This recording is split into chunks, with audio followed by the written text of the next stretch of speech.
May is Mental Health Awareness Month. Each year, millions of Americans face the reality of living with a mental illness, and many of them are children.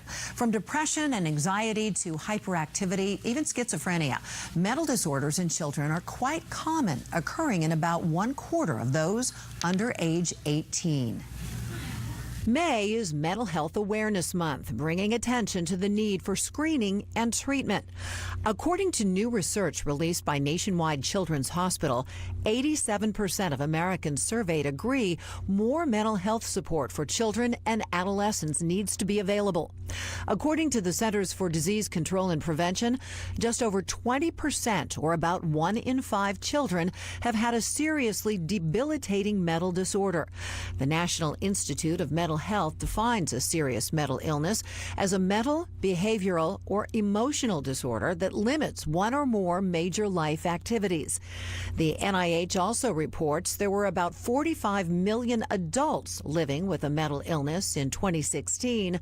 Of those, almost 10.5 million were serious mental illnesses. And here at home, the San Diego Center for Children provides therapeutic, educational, and transitional services to children and their families struggling with mental disorders. And with me tonight is the center's Vice President of Clinical Operations, Dr. Cheryl Rohde. Also here is the Solis family. We have Angel, along with his mom, Gabi, and Miguel. Thank you for being here. You're going to share your story. Let me begin with you, Dr. Rohde, talking about the San Diego Center for Children that has been in our community for more than 100 years, providing services to people. The importance of getting help cannot be just discounted. Right, and it's often very hard to ask for help. But what I always say is that parents need to gut instinct, and when you feel like there's something that's not right or there's something more than I can manage, looking for help and accepting that help is very important. Now, the statistics show 1 in 5 children suffer from some sort of mental health disorder. If that's true in San Diego, there are more than 105,000 children that are struggling. And your son was one of them. Tell us a little bit about his story, if you would, Dad. He was diagnosed when he was like 4 or 5 years old, and all his school years was in small classrooms.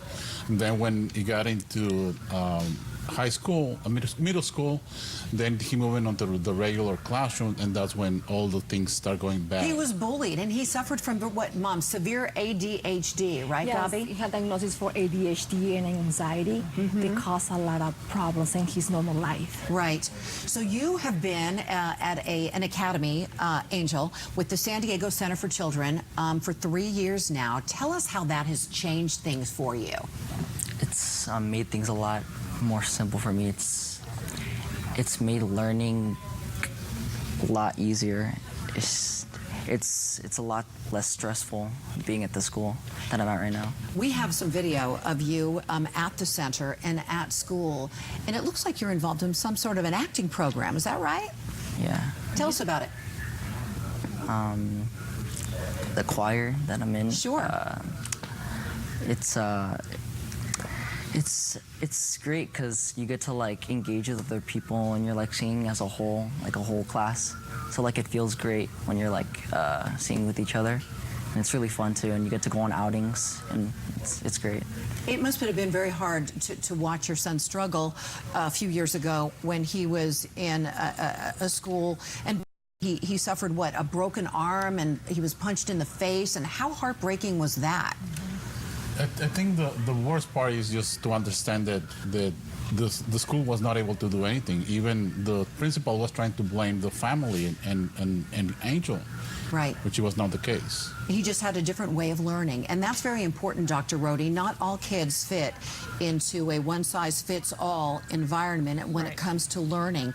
Tell us how you are making a difference in lives like the Solis family.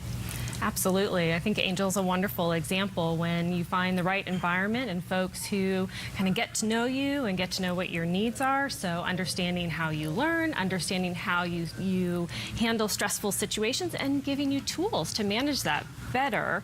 And through that opportunity, you know, we've seen Angel really discover his great talents with singing and performing, and it's really blossomed. So it's giving kids opportunity, giving them tools and the right environment. I think one of the most disturbing statistics that I'm seeing here is that 80% of the 105,000 children in San Diego County who have mental health disorders are not getting the help they need. How do you address that? You know, it's so really sad when you see that kind of situation, because when Angel was in school, we saw different families that had some similar things, but maybe the parents, they don't know exactly who they're going to, but if you knock the doors, if you ask for help, you can get it. We have to take the stigma away. And Dr. Brody, how do you give me a very brief laundry list of things that parents should do if they think their child has a problem? Well, the first thing is to talk about it. So that's often the hardest thing, is to say, I'm worried about my child. I'm worried about my parenting. And so whether it's talking to a counselor at school, talking to your pediatrician, or reaching out with your insurance company and finding a professional. Getting the help you need. Thank Yes. you so much for sharing your story. You're going to be helping a lot of kids out there, and we want let you know about a fundraiser that's happening at the San Diego Center for Children, celebrating the 131st anniversary. 131 years they've been in town. For more information, you can go to our website, but it's happening on Saturday, June 9th from 6 to 9 at Humphreys by the Bay. All the money raised will help children like Angel Solis. Thank you so much, Angel, for coming on. I appreciate it. Thank you. Family, Thank you so thank you. much. Thank All you. right, Alan.